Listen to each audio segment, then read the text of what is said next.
Víctor Fernández, le consulto en primer lugar cómo avanza el proceso de crecimiento de Fuerza Vecinal, entendiendo que es un partido político relativamente joven, pero entendemos que en distintas partes del país está avanzando, está haciendo un trabajo social. ¿Cómo avanza en este caso en el estado Zulia ese proceso? Mira, yo pudiera decirte que Fuerza Vecinal es la primera fuerza emergente del país en este momento, una fuerza que sale de los vecinos, que surge de la idea de los vecinos de no abandonar los procesos electorales, luego toma un matiz ideológico, toma una decisión organizativa y hoy Fuerza Vecinal está en todo el país. En el estado Zulia estamos en los 21 municipios, trabajando con mucha fuerza, organizando, nutriéndonos, digamos, de lo más honesto de la gente que quiera un cambio en Venezuela, un cambio pacífico, democrático, constitucional. Hago énfasis en estas tres frases, con estas tres palabras: pacífico, democrático y constitucional. Eso nos diferencia a nosotros de cualquier otra visión u otra salida u otra propuesta de salida a la crisis política del país, que tiene que ser una crisis a la cual le encontremos salida entre los venezolanos, sin tutelaje internacional y entre los venezolanos. Eso incluye incluso al gobierno de Maduro, pero incluye con mucha más fuerza, Francis,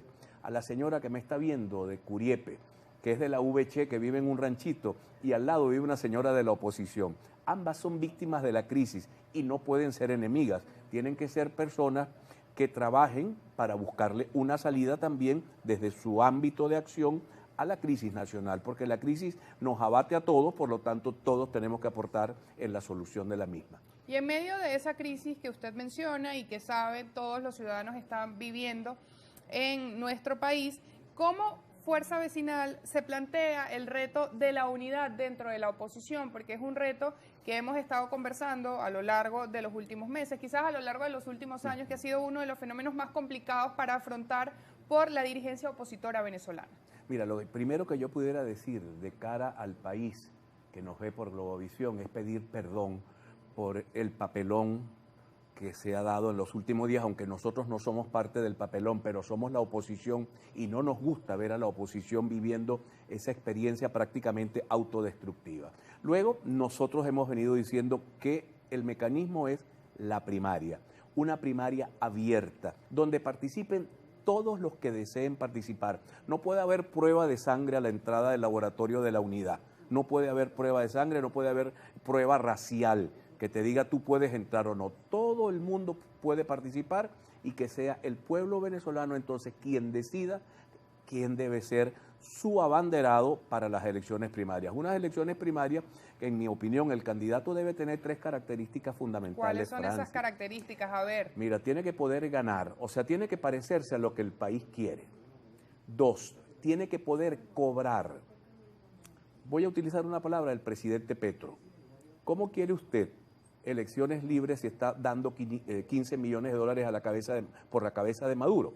Quiere decir, el candidato que quiera gobernar a Venezuela, que quiera que le entreguen el poder en Venezuela, tiene que llamar a una amnistía nacional, tiene que buscar una reconciliación. Los que tengan deudas con la justicia se la entenderán con la justicia, pero no puede ser un vengador anónimo. No puede ser una persona que venga a freír cabezas en aceite, porque este país se cansó de que frían cabezas en aceite. Entonces, la segunda característica es que pueda cobrar la elección que le entreguen. Y la tercera, que pueda gobernar. Todavía mucho más complejo. ¿Qué significa gobernar?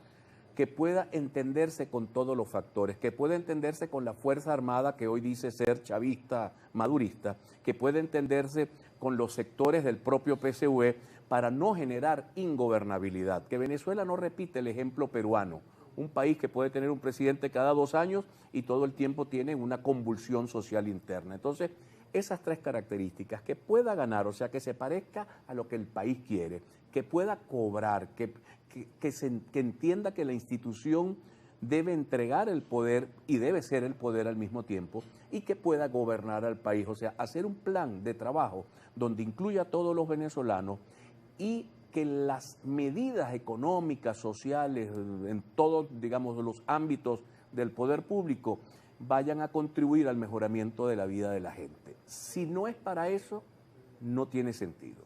Dice Amartya Sen, que es uno de los grandes filósofos, economistas de este siglo, que no puede haber economía en buen estado si el pueblo está pobre, o sea, no puede haber un país rico y un pueblo pobre. Si la economía está bien, el pueblo tiene que estar bien. En cuanto al valor moral, ¿qué opinión le merece esa característica para el líder que se presente en una contienda presidencial, entendiendo que muchos sectores del país no se sienten identificados con los políticos de la actualidad, que siempre, de alguna manera u otra, se ven salpicados por hechos de corrupción? Mira, eso es importante.